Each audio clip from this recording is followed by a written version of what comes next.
What's going on, guys? It's your boy Jen back again for another Outerplane video. And for today, let us talk about the upcoming patch notes for tomorrow's update. And we have a lot to discuss about this one while also discussing the new developers notes. So the developers have dropped us a really good update this week. Because of the patch notes, we have a lot to discuss, and also at the developers notes number 5. It's going to be quite some time, so bear with me. I'm not gonna be reading all of them. I'm just gonna be summarizing them to you so that it's easy to understand. So we will be getting a new hero tomorrow, Drakan. I've already made a video about her. Should you summon for her? So go ahead and check that one out. And then another hero is going to have a banner, which is Eternal. So if you don't have Eternal, I think between the two, Eternal is more a must summon compared to Drakan. And then it comes with the new banners. We also have a new special request ecology study. This is a new hunt. This is a new raid. And the weapons and accessories that we can get from this one are really good, especially the striker. Because for the weapon, let us read them one by one. So for the tank, Phantasm Necrosis. No, this is a striker. Decreases the wielder speed and reduces damage taken. And then increases counter-attack chance proportional to missing health. Who's the best striker for who has a low speed and has a really good counter-attack chance? I mean, that's a really good counter-attack chance build. Stella. Yes, Stella will really like this weapon. I'm gonna be farming this dungeon as much as I can just to get the striker weapon and also the striker accessory, because those two pairs are meant for each other. Next, we have the Militarism Exquisite Depth. This is the defender weapon. Increases damage dealt by allies proportional to the wielder's defense, excluding the wielder. So this one is a team-wide buff. I don't know if this one is a passive, or I don't know what is the condition to activate the increased damage dealt by allies. Maybe it is a passive once the battle starts. If so, this one is really good. You will gain passive more increased damage. So really nice, especially if you equip this one to a high defense tank like Han Bully. This one might be really good. And then for the healer, increases the healing received by allies. Okay, this one makes sense because we don't have this type of passive for an equipment. And then for the mage, has a chance to inflict stun when attacking a single target. So a debuff might be really good for Diaste, but I don't think it's really necessary. But when you stun a character, this one might get revenge by Stella, because Stella is immune to stun. So it has some passive side to this one and some negative side. For the ranger, has a chance to grant increased speed to the wielder after using a non-attack skill.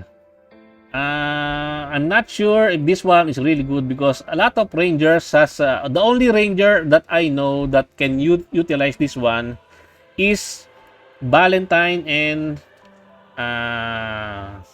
the one that attack buffs and accuracy. What is her name? I already forgot, because I have not been using her. Cindy. Yeah. Valentine and Cindy is probably the only ranger that can fully utilize this one, but it is what it is. Now for the accessory, for the striker, a Prima Vista. So it grants a barrier to the caster when counter-attacking. So when, as I've said earlier, the weapon, Stella will really like this one. And yeah, counter Stella is going to be really nasty, especially in arena. And also this one, but this one is only once per turn. Maybe this is the grants barrier once per turn, but still it is a really good passive. Make sure this Stella more a bit tanky.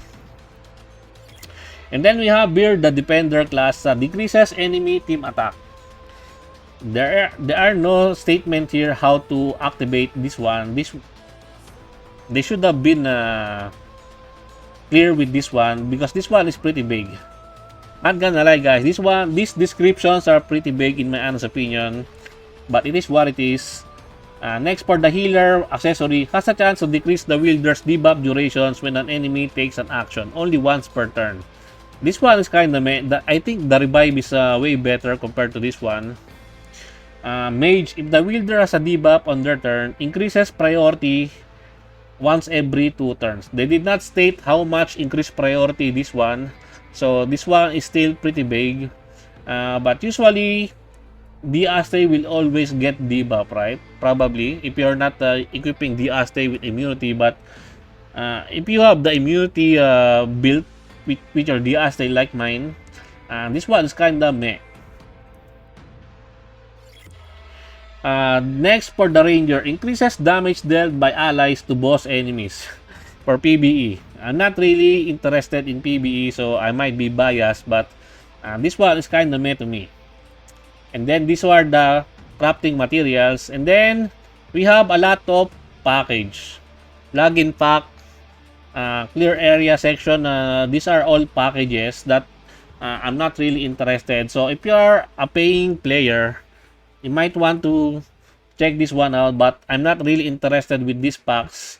But yeah, they are releasing a lot of packs. And then, yes, another packs. All about packs. And then there will be some changes with regards to beginner missions or the start dash missions.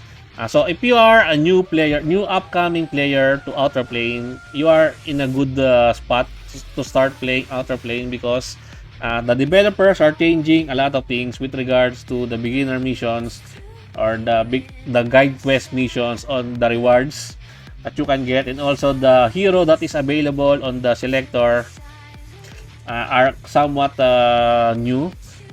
I'm not gonna be reading them all because yeah. And then what else? They nerf some stages like in the Archdemon's Ruin, Skyward Tower, the Ecology Study, and then Identification, Infinite Corridor, and Arena. And also some difficult bosses in the Season 1 stages.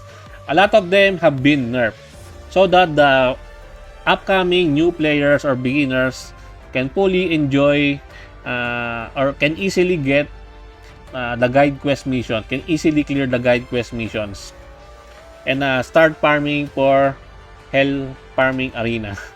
I mean Hell Farming Gear, because farming gear is a hellish thing in Outerplane. That is the end game content, farming for really good gears.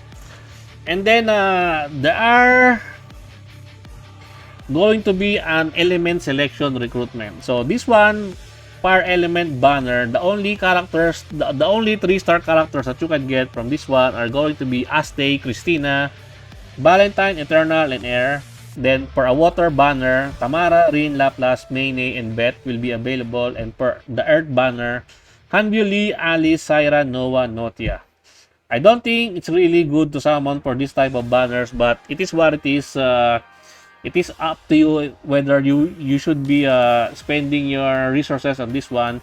I say save your resources for another Demiurge character, because we are getting the half-year anniversary and there might be a new Demiurge character alongside that celebration. And then some improvements. The visual improvements looks really nice, really good. I've trashed this one before when I read the developer's notes number 4, because I'm not really asking for more visual upgrades, but since they are already implementing this one, props to them for giving us more good looking graphics to the game.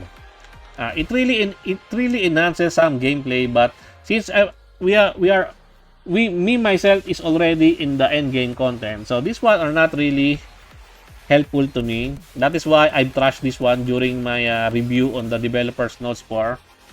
And yeah, this one looks really good. The lobby. And then what are these? Some fixes, some bug fixes, and yada yada. So yeah, that is the upcoming patch notes for tomorrow.